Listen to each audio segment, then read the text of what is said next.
Recently, a new patch was released for Poppy Playtime, and a lot has changed, which greatly affects our perception of Chapter 4.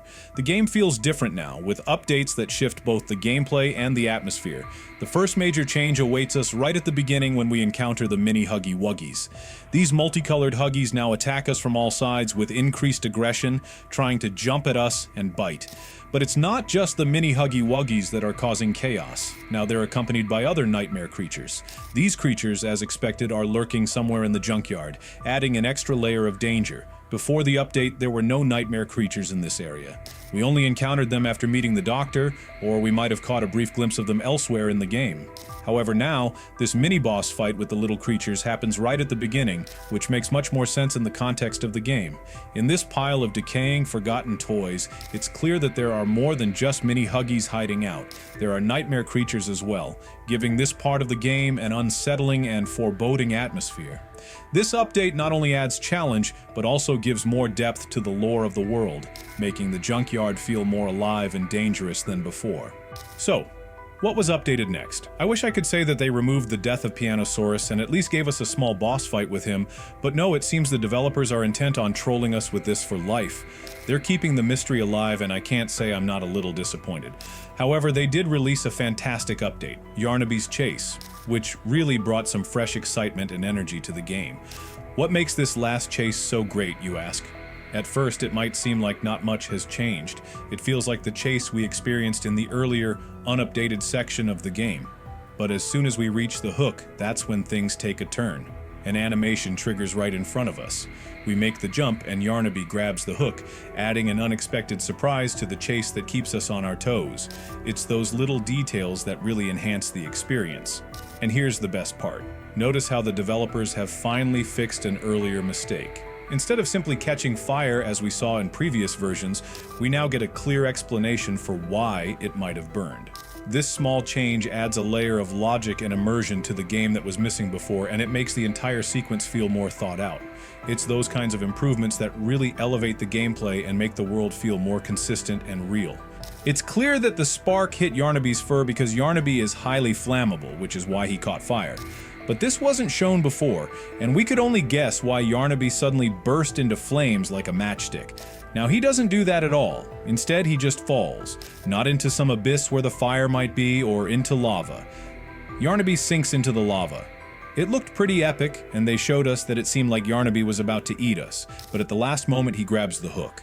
That was a very dramatic death, and it felt like the real death of the chase. But do you think this boss fight or chase is the only thing that was updated?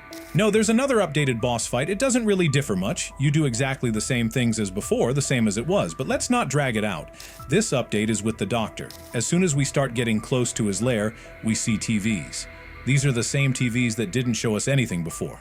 But now they show eyes as if the Doctor is watching us. It seemed like this should have been a signature of the game or the antagonist, that he appears everywhere as an eye on a TV, but it was only shown once before, and now basically they added one more TV just because they had nowhere else to put it, so they made sure we had enough eyes. And that's not all. Next, we're thrown into a pit with the updated robot from the Doctor. Before, it was just an empty TV, but now it has an eye. What's more, all the robots have become much more aggressive. Well, now I definitely believe that the Doctor wants to protect himself. Before, it felt like he didn't really care much about this. Many even started to assume that the Doctor simply gave up because he wanted to save himself, and his mind transferred to a separate body. But no, we blow up his brain and he was really trying to protect himself. By the way, the Doctor's death was also updated. Now it looks much more epic than before. We dramatically break and explode the Doctor's brain in slow motion. And the explosion here was really well timed. If only they had added some epic music to it. The Doctor, in his last moments, tried to destroy us, but we got to him first. The developers really went all out with the boss fight against the Doctor. They even added something for us at the end. A new monologue with Ollie. Something similar was done in Chapter 3 when we defeated Catnap. Initially, there was no dialogue or monologue with Ollie, but then it appeared. Back then, he praised us for defeating his ally, and now he's praising us for this. As for whether these are Ollie's allies or minions, his prototypes, we still don't know according to the canon and the story. For now, he's just our old friend Ollie helping us. So, what did he say to us? In short, as always, we're the best, but I never really doubted it. It's pretty cool to hear that from your enemy, though, but the interesting part is that we still don't know this for sure in the story yet. It leaves us with that sense of mystery. They've also updated the shelter, and the most interesting place for me was the altar. Originally, it was just candles and cushions, nothing too extraordinary, but now it has something much more significant. Photos of children, specifically orphans. Bear Bobby is sitting there, seemingly mourning them.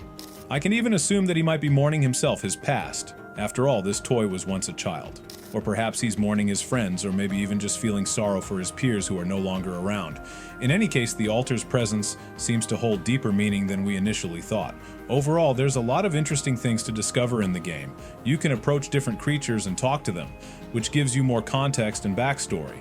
By the way, it's known that many dialogues were cut from the game, so some of the conversations you encounter might have been reworked and added back in. However, there are still some characters who remain silent, not uttering a word. It makes you wonder what their story is or why they don't speak. They also updated the boss fight and the death of Doey. So, what's interesting about it, at first glance nothing too special until you accidentally move your mouse. Now, during the dialogue with Doey, you can move the camera around and look at the surroundings. It's a small change, but it adds a new layer to the interaction. No wonder Doey got so angry this time. Before the update, we all just assumed he was mad at us. But now we can see that he might have been furious because we were looking around and exploring. It's a small detail, but it changes how we perceive his actions and adds a touch of depth to the character. Anyway, no matter how carefully you stand and listen, he'll still get mad. The animation changed slightly when Doey rises up and transforms into a huge iguana, almost like it became easier to escape from him, though maybe that's just my impression. But even during the boss fight, you can shoot him in the face with the shooting glove, and he reacts to it. Otherwise, we still do the same thing as before, freeze Doey and try to slice him. We get to the very end, freeze him, and here, he even looks a bit whiter, as if the freezer had an effect on him. And then, he dies for good. Now we shouldn't doubt it, Doey is really dead.